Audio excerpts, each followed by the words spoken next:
This year, survival horror fans have a ton to look forward to, and that's why today gameranx brings you the top 15 survival horror games of 2016. Number 15, The Hum Abductions is a story-driven game that's being billed as a prequel to the Hum game and the Alien Invasion Simulator, both of which make up a sci-fi universe called the Hum universe. The Hum Abductions looks like an utterly creepy look into the life of Holly Sanders, who's been living a hard life since her husband's vanishing several months ago.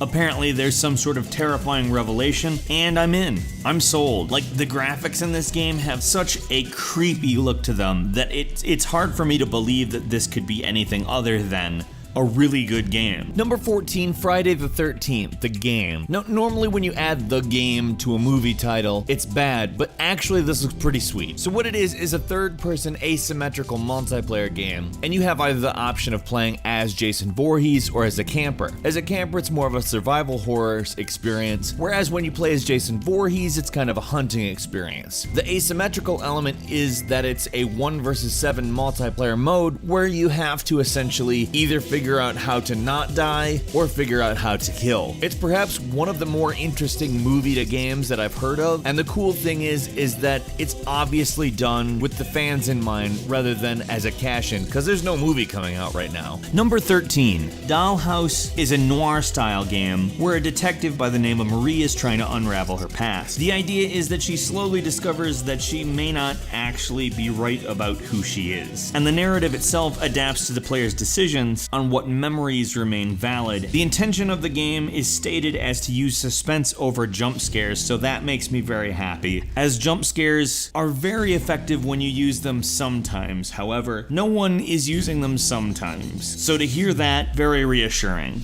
Number 12, Through the Woods is a third-person psychological horror game that takes place in Norway, where you play a mother looking for her missing son. The game has an ambitious attempt at dynamic narration, and you're armed with only a flashlight. Now, it's dark in the woods, and therefore, being armed with only a flashlight is awful, and that narration I talked about takes place in an interrogation room after the game's events. The intention is to create a sense of dread that lasts throughout the entire experience, and hopes to embody both fear and melancholy as it bothers you deep inside. Number 11, We Happy Few. We Happy Few is set in a dystopian alternate 60s England. There's a drug called joy that's used to control the citizens, and you play as a downer, which is a term for somebody who doesn't take joy. However, in order to blend in, you have to appear as though you take joy as you scavenge for food and supplies. It's an interesting and a bit abstract concept of a game, and the art style is pretty cool, so I think this is a good one to pay attention to. Number 10, Routine has a sci-fi aesthetic in kind of a retro-futuristic way, but not fully. The game has a very alien-style 80s aesthetic to it, and has you running away from things, we don't know exactly what, in an abandoned moon base. You'll be isolated, you'll have to wander around trying to find your way, as well as make sure you avoid any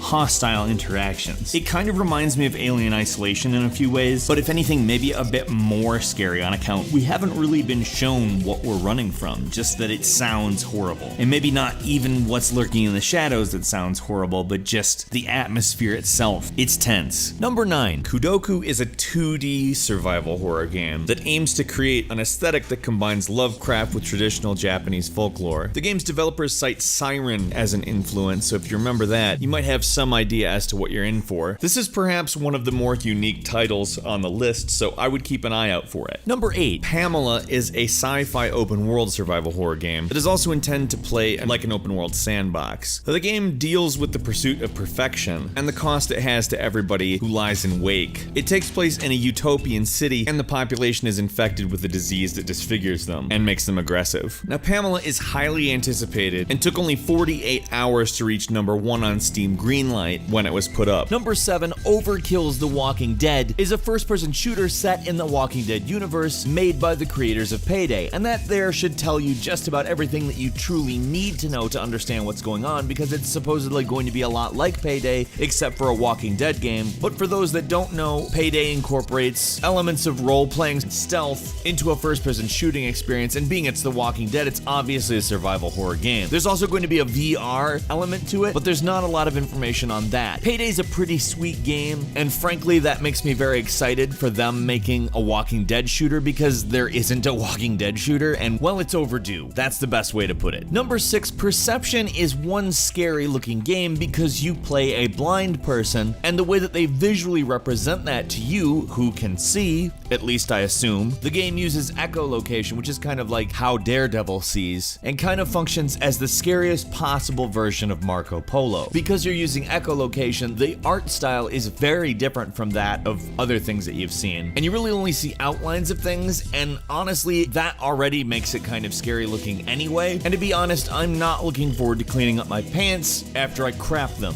Number 5, The Forest. The Forest is basically what happens if you combine Minecraft with The Descent, the movie The Descent. When a plane you're traveling in crashes, you're forced to survive in a forest. You essentially have to build a place to live, and then defend it at night against cannibal mutants. As you're watching it, you can actually kind of sense the Minecraft, but it's also actually really scary too. The game has been in alpha and beta over the last couple years, and the full version is coming out this year. Number 4, Dead by Daylight is an asymmetrical multiplayer game where one player takes the role of a murderer and 4 others play as the quote-unquote survivors. Now, this isn't the only game that's being done like this, but it does do some things to separate it from the other game that we mentioned, in that the killer is not a killer but rather a monster and plays in first person, while the prey is third person. The environments are going to be procedurally generated, abilities will unlock, and apparently there's a lot of environmental stuff that you can do to trip up the monster. Again, this is another one that sounds great on paper, but it has a lot to live up to. I am all over it.